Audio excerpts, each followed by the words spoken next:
Congress party కూడా గత 2 సంవత్సరాలుగా మరి ప్రజలను, ఉద్యమకారులను, మహిళలను, ముఖ్యంగా నిరుద్యోగులను విపరీతంగా మోసం చేస్తూ వస్తున్నారు.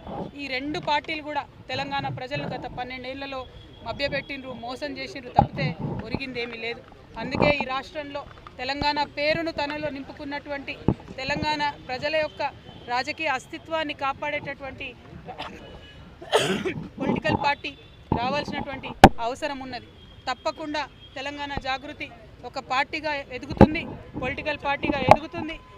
ఈ పార్టీ మరి తెలంగాణ ప్రజల పక్షాన నిలబడి పనిచేస్తుందని కూడా ఈ సందర్భంగా నేను తెలియజేస్తూ ఉన్నాను. మరి పార్టీ ఎప్పుడు ఏంది, విధి విధానాలు ఏందన్న అన్ని చిన్న చిన్న సాంకేతిక అంశాలు.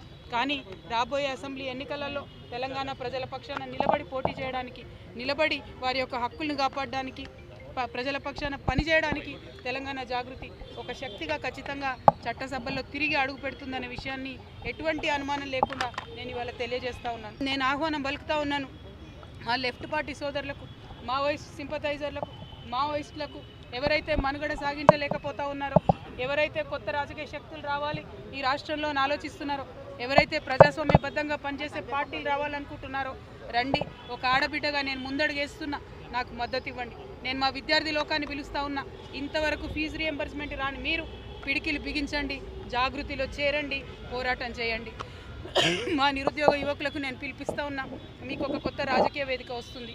మీ పక్షాన నిలబడి కొట్లాడడానికి, ఉపాధి అవకాశాలు కల్పించడానికి, మీకోసం పనిచేయడానికి ఒక కొత్త రాజకీయ వేదిక ఈ రాష్ట్రంలో రాబోతూ ఉంది.